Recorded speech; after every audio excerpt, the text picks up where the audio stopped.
रख रख त्या रानातून थोडं पुढं जाऊ गड्या, पाऊल थकलं नाही गड्या, पाऊल थकलं नाही.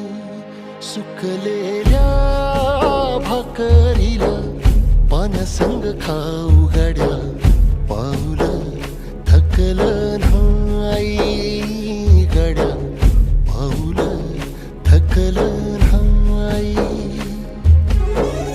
झालो बरबाद जरी बसला घाव उरी, कलेची आग सार जाळून बी जाईना. अडला घास असा काळा वनवास असा, पण ह्यो ध्यास अजून बी माग राहीना. फिरला त्यो